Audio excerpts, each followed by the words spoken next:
But Ricky Stenhouse Jr., for the first time this season, has a reason to celebrate. Started last year off with the 500 win, and that carried for a long time throughout the season. We averaged around a 15th place finish last year, which was spectacular for our team.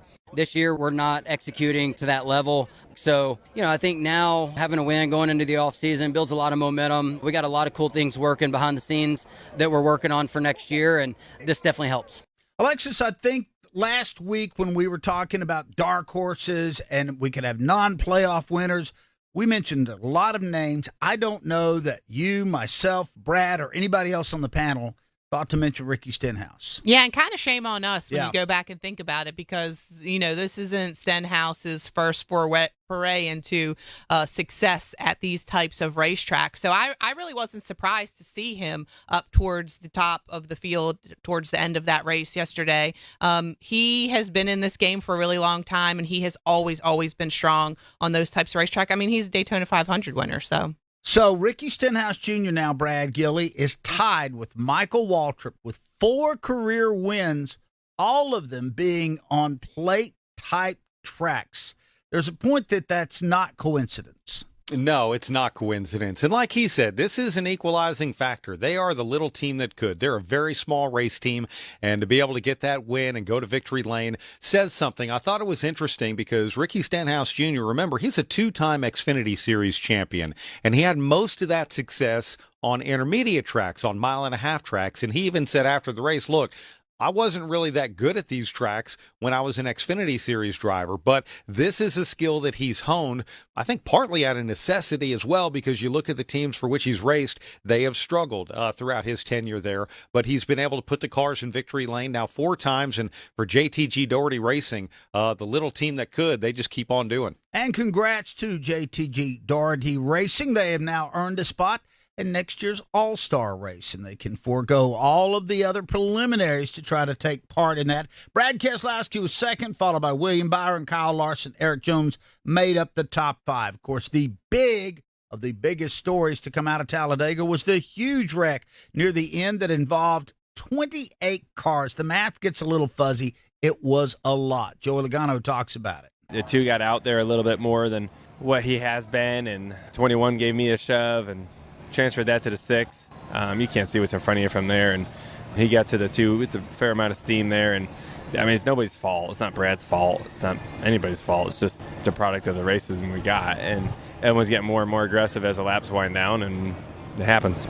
Just in case you can't do the car math, the 2 is Austin Cindric, the 21 he's talking about is Harrison Burton, and the 6 is Brad Keselowski. But no matter how you slice it up, Alexis, it was mayhem on a massive scale. Carnage. Yeah. I mean, I've been watching races for a long time, been at this game for a long time, what I consider to be you guys as well. And I don't think I've ever seen so many cars just idle on the side of the racetrack with drivers getting out and safety workers trying to get to them. And it just looked like a very chaotic scene and something you kind of come to expect at the end of these races, but I don't know if I've seen it yet on that scale like we saw it at Talladega. Brad, have you?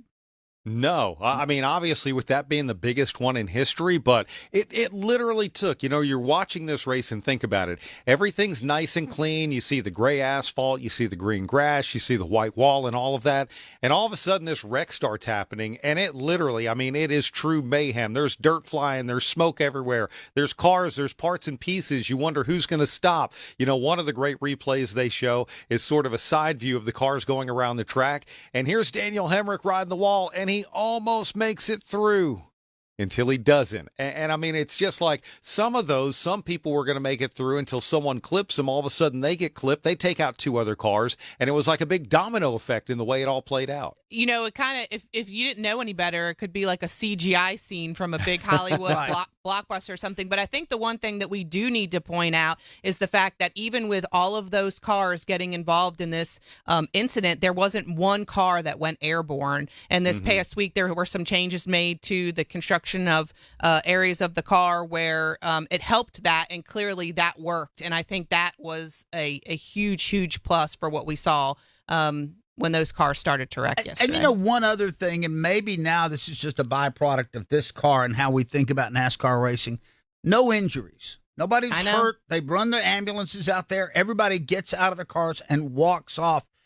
Brad, it's funny. Now my brain is conditioned. I'm not thinking in that way. I probably should be, but when they have these big crashes, I'm starting to take for granted that the drivers are just going to pop out of those cars. I probably shouldn't, but I do.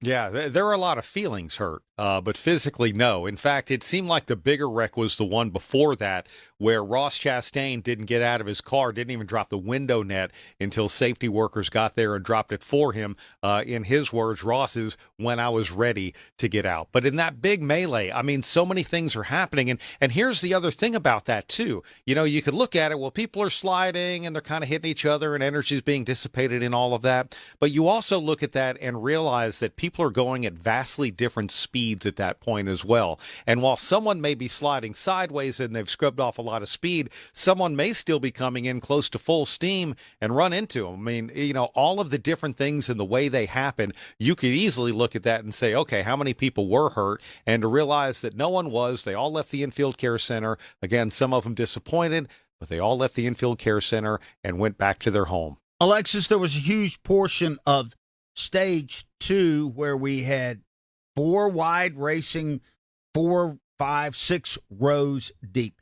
It was cool to watch. I don't know what it meant, but we've never seen anything quite like that before. Yeah, it was very cool to watch. I do agree with that, but it was clear from what we were seeing and what we know about these cars on these types of speedways that you know, they were fuel saving. This was part of a tactic to make sure that they could save as much fuel so that their pit stops were shorter than anybody else's pit stops. And it looked very, very cool and very, very chaotic. And I'm sure we were talking about it before the show. If somebody turned that on for the first time and looked at it, they would go, whoa, that is so neat. But we know watching it that they were really just riding around, which is kind of hard to say when you look at it and you see what's happening. Oh, those guys are just riding around. But that's really what they were doing.